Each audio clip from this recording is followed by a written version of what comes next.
Oh, man! Do y'all see this title? Why? Oh, man.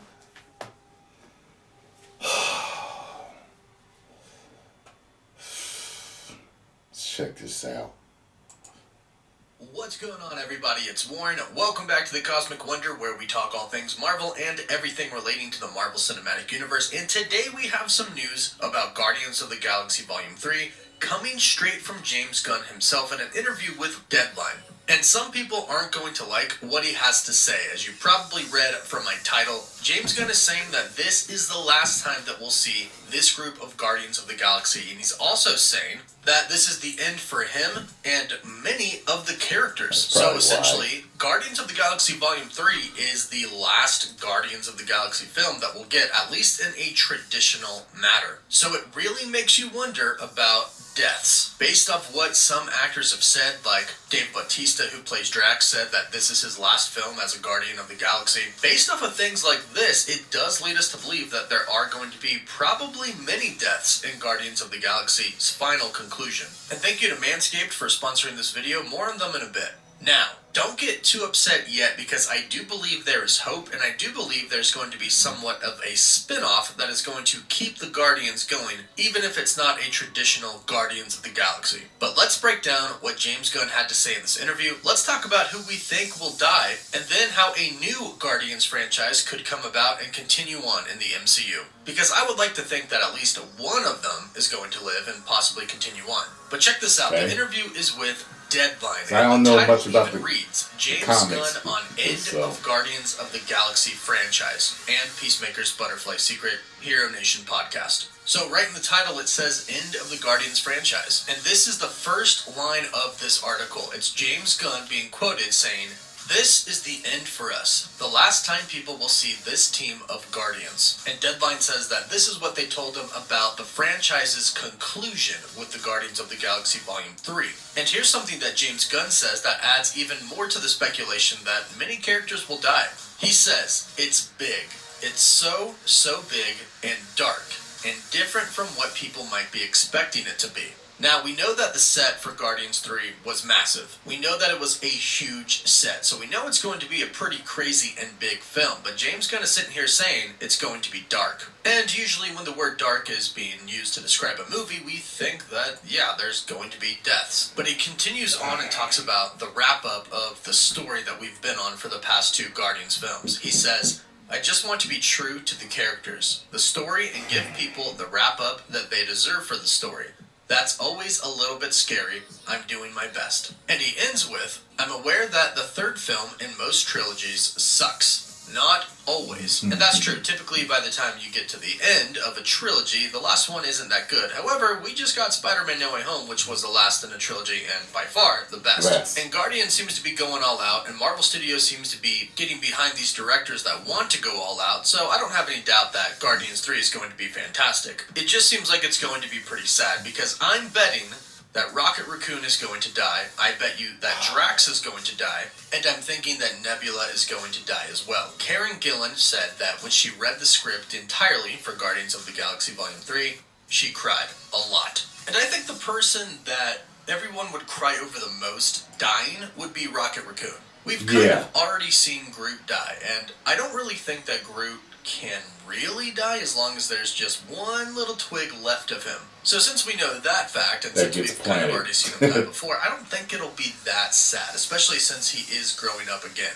He's not little baby Groot like before, so it's not going to be that hard to watch. But I do believe that there are very specific reasons why certain characters will die, and I think a lot of it has to do with the story and the villain, who I believe to be the High Evolutionary. He fits perfectly with the story, and James Gunn has really hinted at him being the villain, saying that it's going to be a very complex and powerful character, and one that not a lot of people know about. And I'll dive into detail. So in regards to the High Evolutionary being the villain of Guardians 3, I think it makes a ton of sense, and I also think that they're going to connect that with Rocket Raccoon. Because in the comics, the High Evolutionary starts by experimenting with animals, and as we learned from Guardians 1, Rocket Raccoon was an experiment. And he actually is exactly what the High Evolutionary would do to dogs. He would essentially evolve them to have pretty much chimpanzee-level intelligence. Now, obviously, Rocket Raccoon has more intelligence than that, but you get what I'm saying. It just makes perfect sense that the High Evolutionary would have created Rocket when he started experimenting. I also think the High Evolutionary is behind the Sovereign and Aisha, because they believe themselves to be perfect beings who continue to try to evolve, which is why they made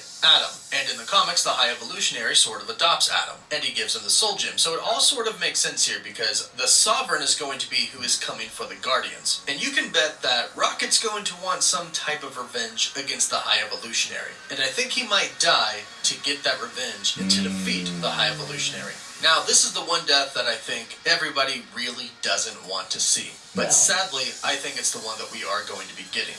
Now, as far as Nebula is concerned, I think she might sacrifice herself for the only true family that she has ever had. The Guardians. Obviously, Thanos wasn't much of a father to her, but she had Gamora and eventually made amends with her. Now, sadly, she's gone, but she still has her Guardians family. And she's very stubborn, which is why I think that she might make the ultimate sacrifice to save other members of the Guardians in Volume 3. Now, two characters are a little up in the air on whether or not they're going to die. And those characters are Drax and Mantis. Now, I know I said I believe Drax is going to die, but I believe they might throw a curveball at us. For Drax, he's either going to die because he's going to seek out the final revenge for his family, or there could be some sort of a twist where his wife and daughter are actually alive. How? Not sure. We need to get a little bit more information about that story, but this could be a pleasant twist that they throw at us. If they throw this at us, there is still the possibility that Drax could die to save his family, or there's the possibility that he could get his happily ever after. Dave Bautista did say it's his last film, but James Gunn just said that this is the end of the franchise, so it's kind of everybody's last film. I probably am leaning more towards he'll die, but maybe he'll get his happy ending. And Mantis, I'm really unsure about, because there isn't necessarily a big reason for her to die, besides helping her family and protecting the Guardians, which could very well happen. But I just kind of feel like she's one of the characters that will just live. Now, Groot, like I said, can kind of go either way, because he almost can't die. Yes, he can fully die, but I don't think he will in the MCU, so it's kind of irrelevant, because he could just sacrifice himself like he did in the first one and come back. But it really comes down to Peter and Gamora. Now, Gamora isn't the same Gamora that we've known all this time. But I don't think she's going to die, because Adam Warlock's coming in this movie, and they have a big relationship in the comics. And I don't think Adam Warlock is just showing up for one movie. I think he's here for a long time in the MCU. So I think they might explore that, and Gamora might be sticking around. Now, as far as Star-Lord's concerned, he could die. It is a possibility. I don't think it'll happen, but it is a possibility. What I would like to see happen is him take on a new team, and perhaps call it something like the Guardians of the Universe. This could be a combination of some old heroes that we've seen before in the MCU, some Ravengers, and some new people. If Adam Warlock and Gamora get together, I don't think he's going to want to follow them around, so I think this will be an entirely new team. Because people love the Guardians of the Galaxy. I don't think the franchise is just going to go away. I think they're going to spin it off in some way. At least I really hope so, because the Guardians franchise is one of the best franchises in the MCU, and I think a lot of people would agree on that. But let me know your thoughts about all of this in the comments down below. Who do you think is going to die in this final Guardians of the Galaxy Volume 3 franchise film? Let me know your thoughts in the comments down below. Don't forget to like the video and subscribe so you don't miss out on any of the latest Guardians 3 and MCU news. And for live updates, you can follow me on Instagram and Twitter. As always, thank you all so much for watching. Woof woof. You know what? I could deal. I don't want none of them to die. But I could deal. I'm trying to think. I could deal with Nebula dying, because she's so cold and unfeeling anyway. Like, I like Nebula, but she's so cold and unfeeling. Like, I really don't feel an attachment to her. I like Mantis. I could deal with her going, just because maybe I've had the least amount of time to attach to her. She never seems major, but I like her. Like, I wouldn't want to see her die. If they're going to kill Drax, I want him to be as badass as he is in the comics. And I want him to go out like a fucking warrior. You know what I'm saying? If he did. There's no way I want Star-Lord to die. He's hilarious. I've already seen Gamora die, so I would assume they're not going to do it again. You know what I mean? Post comments down below. Let me know what you think. And if you enjoyed my reaction to this news, make sure you subscribe to the Cosmic Wonder. You hit that like button, subscribe, and share for me. And smash that new thanks button. 10 million subscribers.